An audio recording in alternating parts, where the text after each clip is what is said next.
Should we spank our kids? That's a question that we get all the time. How do we discipline our children? So today we want you to lean in, take notes if possible, and obviously soak all of this in prayer. And I want to remind you, you have the anointing to raise the children that God gave you.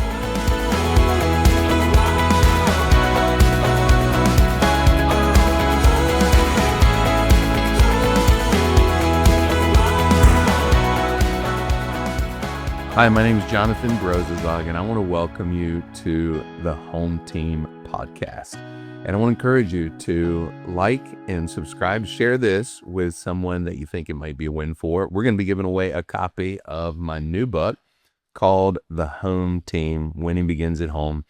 For anyone that will comment, we'll pick a winner and get that off to you in the mail ASAP. But thanks again for joining us today. Today, we're going to be talking about discipline.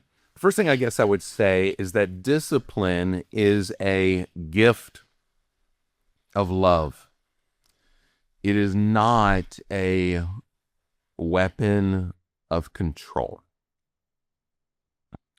You guys all know this verse, Hebrews 22:6 says, "For whom the Lord loves, he chastens," or he disciplines, "and scourges every son whom he receives." So whom the Lord loves, he disciplines.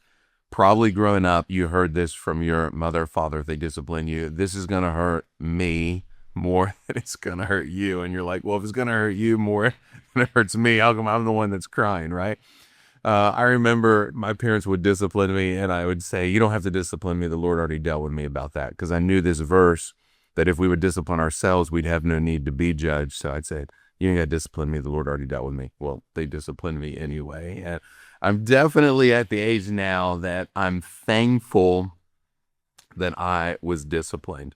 Because, you know, when you're growing up, you think, well, the kids that get away with everything, man, their parents must really love them. But it's only now that I am grown that I realize that actually it was my parents that loved me because they disciplined me. And this is what the scriptures teach us, that a parent that disciplines their children loves them. And I want to say this, discipline takes discipline. Hear me, discipline takes discipline. If you're going to discipline your children, you've got to be disciplined to discipline your children. You can't threaten, I'm going to do this. If you do that again, I'm going to do this. And all the threats, your kids are smart. They know it doesn't mean anything. So if you're going to be a disciplinary in the home, and you need to, if you love them, for those the Lord loves, he disciplines, according to Hebrews 12:6. Discipline is going to require discipline for the parents. And so discipline is really proof of love, not proof of frustration. And when discipline flows from a place of irritation, I think children feel like they're the problem that needs to be fixed. And that's what we've got to handle. So instead of our children feeling like they're the problem that needs to be fixed, if they feel like their hearts are they're going to quietly retreat. They're going to pull away. They're going to go into a shell, even if they behave temporarily.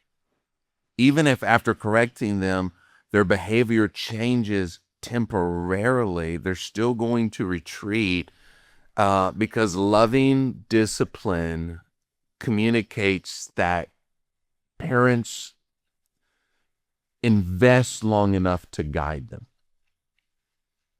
And that's really what it takes. We've got to invest in them and stay engaged, even when things are hard, even when things are difficult, even when things feel challenging, especially with teenagers in the room. You know, God never disciplines out of emotional overflow, but rather eternal intention.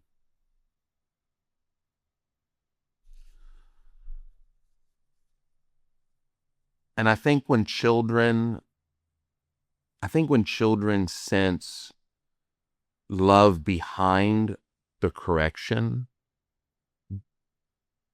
their heart doesn't harden. And I know what it's like to discipline children, and they can behave for a moment, but then their heart starts to harden. And I don't want my child's heart to harden.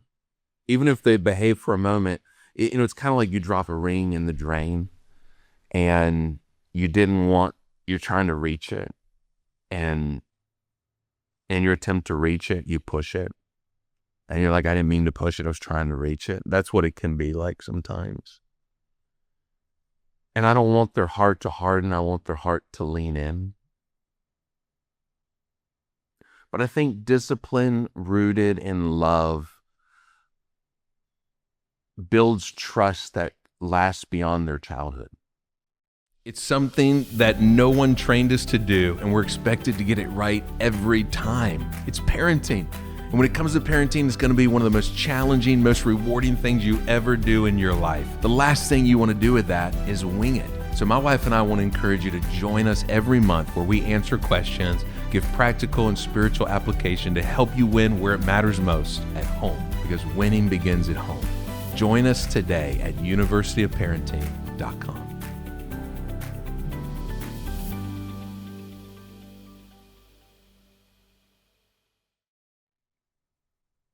And God disciplines to restore. He doesn't discipline to humiliate. He doesn't discipline to shame. And restoration always has dignity attached to it. Because again, we're going to be healing dads. We want to be healing moms. We don't want to humiliate. We want to heal. Because humiliation strips their identity away, and it leaves wounds that linger long after the moment passes.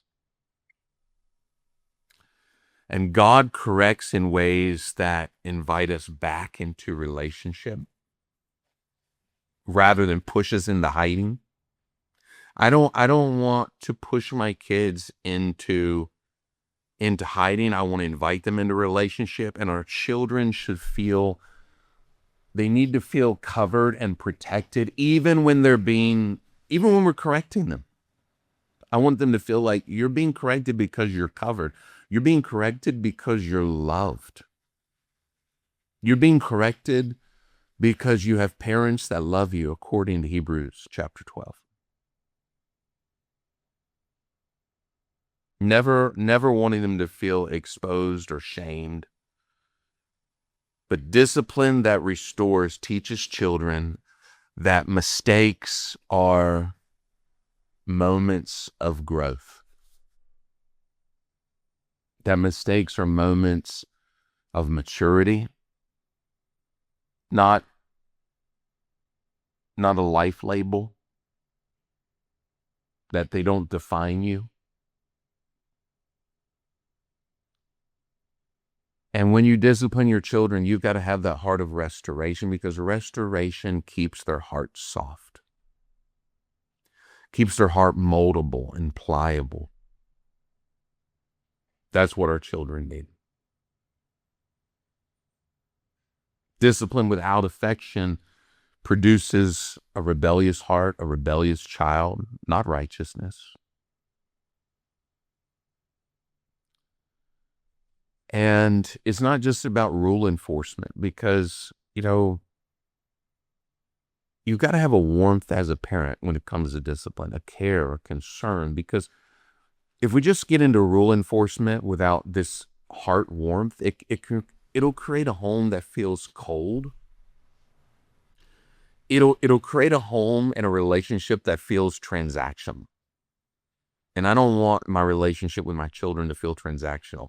I want it to feel safe. And I've not always got this right. I have got this wrong more than I've got it right.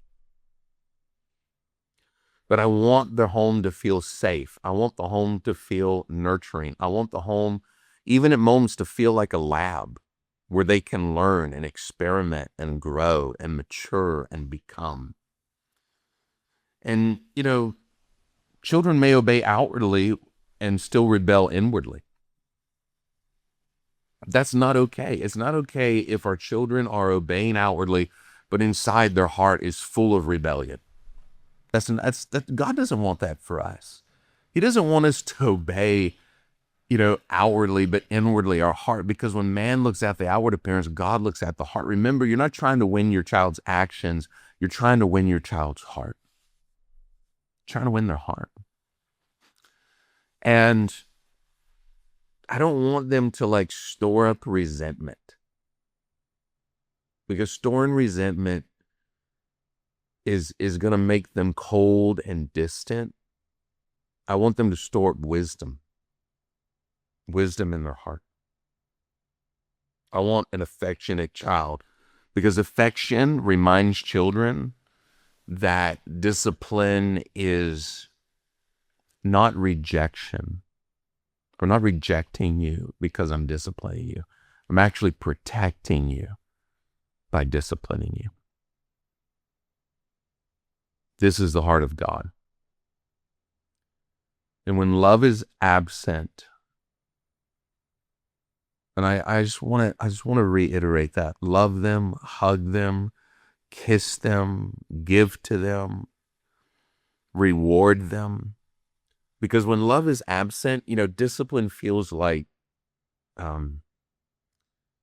discipline will feel like punishment instead of guidance.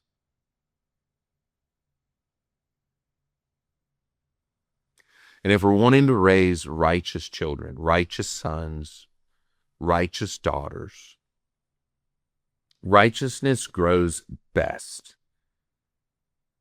in an environment where affection and authority walk together. This is the heart of God for our families. The reality is your child's being discipled every day. The question is by who? The average family spends $2,300 to $2,700 a year on extracurricular activities, 400 to 500 hours a year. And the odds of your student taking that with them into adulthood, 0.005%. I'm not saying they shouldn't do it. Have fun with it, but it's not their destiny. Their destiny is bigger and more eternal. Their destiny is Romans 8:29, to be like Jesus. Let's resource our kids when it matters now and in eternity. Go to jointhehometeam.com and let's invest in our kids' destiny. Barna research shows that children who feel emotionally safe with parents are far more likely to retain their faith into adulthood. Do your children feel safe with you? Do they feel safe to be honest with you? Do they feel safe to tell you the truth? Do they feel safe to be transparent with you? An emotional safety allows children to ask hard questions.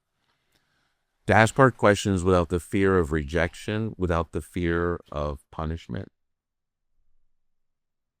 And when children feel safe at home, they associate faith with love instead of pressure. As a dad, what do your children feel when you walk in the room? Do they feel presence or do they feel pressure? What atmosphere do you create in your home? Do you create atmospheres of laughter and joy and peace, and healing and affection and honesty and transparency? When your children can be honest, it gives them the opportunity to wash their heart. Honesty is heaven's soap. It washes the heart and cleanses the conscience and allows our children to feel safe and transparent. This is what our family needs. And when children feel safe at home, they associate faith with love instead of pressure. And safety creates a staying power. That's so important. A staying power, a steadfastness. Your children are one click away from something they can't unsee. And the cell phone is not the problem. Unprepared children are. And with all of the challenges, downfalls, pitfalls, and wins that could possibly come from having a cell phone, what are we doing to help set up our kids for success? This is why my wife and I started cellphonepermit.com. It's basically driver's ed for your cell phone, where it walks through all of the different ways that they can win with this tool in the palm of their hand. Sign up today, cellphonepermit.com. And remember, our whole new book, The Home Team. The Home Team, because winning begins at home. And I want to encourage you to get this book. I want to encourage grandparents. Buy them for all of your children. We're talking here about the value of family. I speak all the time about how we need to raise the value that we place on grandparents. You know, mom and dad, when it comes to parenting is going to be one of the hardest, most challenging things you ever do in your life. You don't want to wing it. You want to get all the wisdom you can. Proverbs 4:5 says, get wisdom, get an understanding. We need all of the help we can get. And winning begins at home when discipline feels like covering, not control. I'm not trying to control you. I'm trying to cover you. And it's hard because sometimes when you're correcting them, they can see it as, or when you're disciplining them, they can see that as like, oh, you're trying to control me. Especially when they become teenagers, when they start to get into, 17, 18, 19, 20, they can start to feel that discipline is controlling. I'm not trying to control you. I'm trying to cover you. I'm trying to protect you. I'm trying to lead you and guide you. Because covering has to communicate protection, guidance, presence. And controlling communicates fear.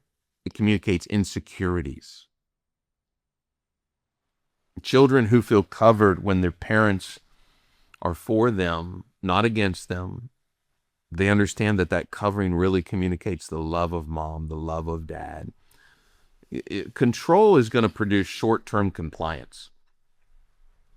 So they're going to comply for a moment, okay? But covering produces long-term character. And a covering parent walks with their children instead of standing over them. This is how homes become a place of refuge. God, let our home become a place of refuge. Let's all pray it now. Say, Lord Jesus, let my home become a place of covering. Let my home become a place of refuge, and may it never be a place of resistance. May it never be a place of resistance. Okay. When it comes to this, pray these things. Pray the scriptures. Pray these things over your heart. Make the things that you're learning in the podcast a part of your prayer life. Like, behavior is the fruit, but the heart is the root. Proverbs 4:23, it says, keep your heart with all diligence, for out of it flows all the issues of life. Okay? So we correct actions, but we disciple motives. We disciple motives. We correct actions, we disciple motives, because we're trying to disciple their heart. Their heart. The one thing you can't hide from God is motive. The motive. We're going to correct the action, but we're going to disciple the motives. So actions are visible, but motives are formative. And shaping who a child becomes when no one's watching. Okay, this is the motive. And if we only correct what children do, then we never explore why they did it. That's what we've got to look at. Why did they do it? And we miss the deeper work that God really wants to do in their heart and in their life because disciplining motives helps children learn discernment rather than fear-based obedience. I don't want fear-based obedience, because if you do that, again, they're going to obey in the moment, but their heart's going to grow cold. They're going to push back. We've got to disciple the heart, because heart discipleship lasts longer. We're not just into behavior management. I'm not just trying to manage your behavior. I'm trying to disciple my child's heart. Remember, the heart is the root. Where is their heart? You're trying to win your child's heart.